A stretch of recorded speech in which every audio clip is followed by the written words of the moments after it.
What's up, Red Wings fans? Welcome to another edition of the Forecheck, live from Little Caesars Arena. I'm Daniella Bruce, as always, joined by Kal, and today's show is presented by Athletico Physical Therapy. And I just want to make this clear, Ken and I did not text about our outfits this morning. We did not color coordinate, but it's pretty awesome. Everything's peachy today. That's all I can say. We just got spring on the mind. It's going to be a beautiful weekend here in Detroit, so we're thinking spring. Yeah, those temperatures are getting up there. Yeah. So hopefully in the next 4 weeks, things will get a little bit warmer here in Detroit. And hopefully the Red Wings can pick up a few W's along the way. We're definitely hoping so with the rest of this homestand here at Little Caesars Arena. Ken, before we get into the show, we've got to make mention the NHL lost a legend today in Henry Rashard, passing away at the age of 84. Yeah, what a hockey player Henry Rashard was, Daniella. And he played over 20 seasons in the National Hockey League. He lived in the shadow of his brother, Rocket Rashard. Rocket was more of a goal scorer than Henry, but Henry was a great two-way player, great center iceman. And, I'll never forget, I was 9 years old, and he actually won the Cup with the Cup-winning goal in 1966 against the Red Wings, where he actually dragged the puck into the net under his arm. Today, it would never count, and I'm still upset about that. But, what a tremendous hockey player. He made players better around him, and he had 2 Cup-winning goals in his career.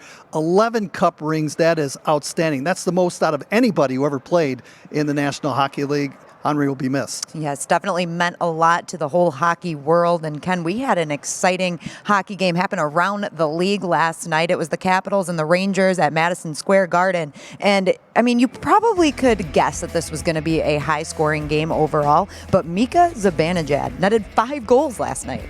Yeah, that was unbelievable, and not many players are able to do that in the National Hockey League. I know Sid Howe had 6 for the Red Wings back in the 40s, but in today's game, it's almost impossible to do. But he had it going last night, Zibanejad. Danielle, he's got 22 goals scored since January the 1st, so he's been on fire. And also in that game, the guy we always talk about, Alexander Ovechkin, he netted 2 goals for the Washington Capitals. It would have been cool to be at that game, right at Madison Square Garden, very high scoring, 2 really, really great teams. But let's take a look here. It's an elite club to be in to score 5 goals in one game. You can see 2 former Red Wings up there. We've got Johan Franzen and Sergei Fedorov. Fedorov did it in 96. Franzen did it in 2011. What I remember about Johan Franzen, we were in Ottawa when he got the 5 goals in one game. And the thing about that game is he scored them early. And I think he had about another period to go. And I'm thinking, wow, this guy can get 7 goals in a game, but just didn't happen. But 5 is just an unbelievable mark for any player in the National Hockey League. We almost had one this year, Ken, on opening night here at Little Caesars Arena. Anthony Mantha scored 4 goals against the Dallas Stars, and he actually was the lone goal scorer for the Red Wings on Monday night against Colorado. Yeah, he certainly was, and he's been playing some really good hockey, and he's been putting up the points ever since he came back from injury, and what a performance he did have. And he had a breakaway in that game against the Avalanche, could not connect, but he has really been good. And the thing about Anthony Mantha, Daniela, is I want to see him play a full season. Right. He's been injured quite a bit in his career so far in the National Hockey League, but hopefully next season he'll stay healthy, and I'd like to see his numbers when he plays an entire season in 82 games. And the amazing thing about that, Ken, is he could still be the Red Wings' leading goal scorer by the end of the season. He's only 3 behind Tyler Bertuzzi and Dylan Larkin, who have 18. He's got the best knack for scoring goals, I think, out of any Red Wing right now. And he's got that great shot. And, he had 6 shots on goal, I believe, in the last game against the Avalanche. And when he gets 300-400 shots a year on goal, just work the numbers, the percentages. If a goaltender saves 9 out of every 10 and you get 400 shots, that's a 40-goal season. So I think if he continues to shoot the puck, he can be the leader in goals for the Red Wings for years to come. Definitely. And he did say something that I thought was really great. It showed some great leadership in Anthony Mantha because he is one of those leaders on the team. He was kind of talking about how this season has obviously been a down one for the Red Wings, but they really got to show some character here at the last 14 games. And he wants to produce in the last 14 games himself, but he wants to represent the logo well too. And I think what he said there was just said perfectly. Daniela, there's something to be said about finishing the season strong, no matter if you're winning or if you're losing. As a professional, you want to make sure that you finish the best way that you can possibly finish. And that's what I'm looking forward to in this last 14 games of the regular season. I'm looking for the Red Wing players to step it up from the top all the way to the bottom. And I think that's what you want to go into the break over the summer with. You don't want to go out with a sour note. But, the Red Wings can play spoilers at this point. And a little bit later, we're going to show you the fans a graphic regarding the playoffs. And, the Red Wings can be spoilers now, and everyone's looking for 2 points, especially tonight, the Chicago Blackhawks. Yeah, which means the Red Wings are going to have to bring their A game all the time. And our Red Wings team reporter, Carly Johnston, was in the locker room for morning skate this morning. She was watching practice. Carly, what did you get out of today's practice? Hey, Danielle and Ken. Morning skate this morning was optional, but I got to catch up with Dylan Larkin and Coach Blashill. They have both played with and coached Alex DeBrincat, who will be in town tonight with the Chicago Blackhawks, playing his hometown team, the Detroit Red Wings. He's a native of Farmington Hills. Small guy. It's really underrated because of his size, but he's made a splash in this league and on Team USA, coached by Blash, and playing with Dylan Larkin. They both had a lot to say about DeBrincat and what he has done in this league.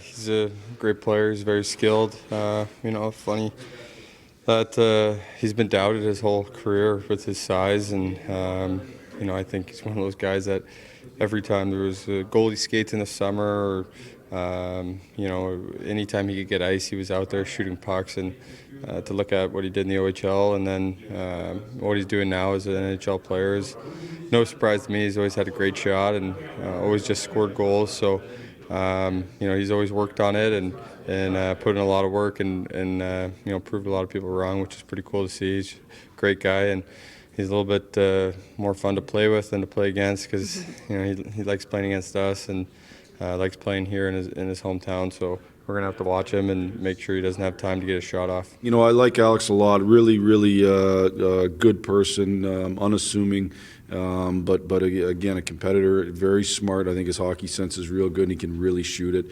The way they've got their lines now, they've kind of got it spread out, and they have different threats on different lines. And so it'll be, it's certainly a challenge, and he's a big part of the reason why it's a challenge. So it should be a fun Friday night in Hockeytown, having an Original Six matchup with the Chicago Blackhawks in town.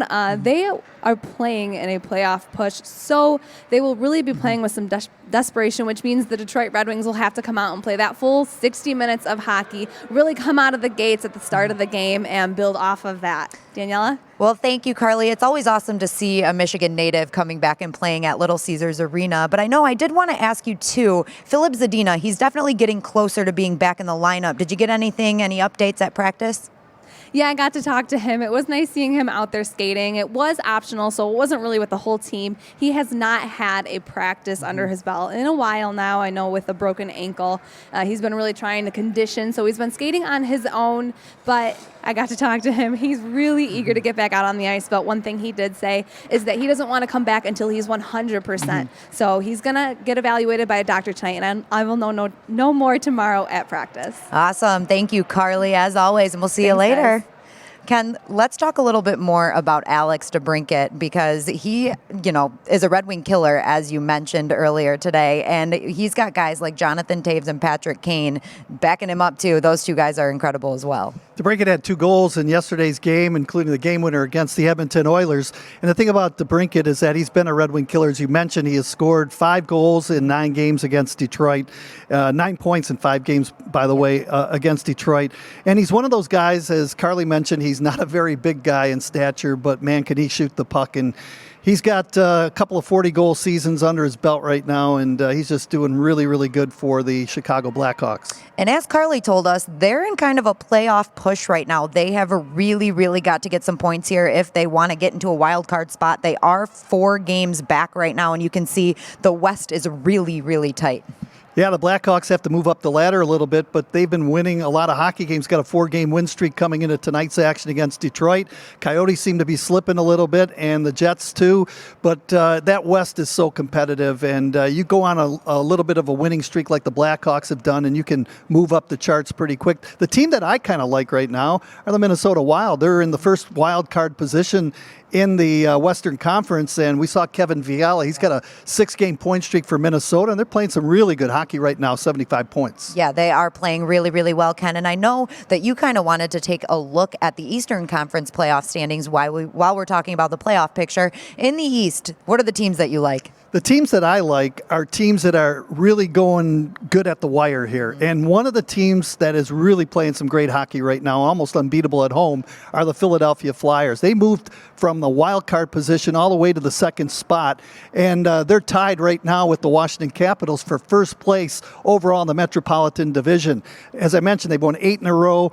Carter Hart has been terrific. He won his last 6 starts and goals, so watch out for them. Pittsburgh seems to be dropping a little bit, even though they won their last 2 hockey games. And the other team, the New York Rangers, we talked about Zibanejad at the top of our Forecheck show. He has been terrific, and so have been the New York Rangers. Watch out for them. They could be on a push right now and a run, and they could eke out a playoff position, I believe. And Ken, you mentioned that the Red Wings can play spoiler here throughout the rest of the season, and it's always fun to play spoiler, right? So they're going to come out strong tonight against Chicago, and Chicago really needs to pick up these 2 points. What do the Red Wings have to do to make sure that they don't get those 2 points? Well, you got to come out strong, and maybe the Red Wings can take advantage of Chicago, who had to fly in late yesterday because they played, they lose an hour in the Central Time Zone against the Edmonton Oilers. So, the Red Wings have to come out here. They've had 3 days off, a chance to practice, and really come out with a lot of jump in the first period, get out of the gate quick. If they can do that and pin the Chicago Blackhawks in their own zone, I think they've got a chance to win tonight.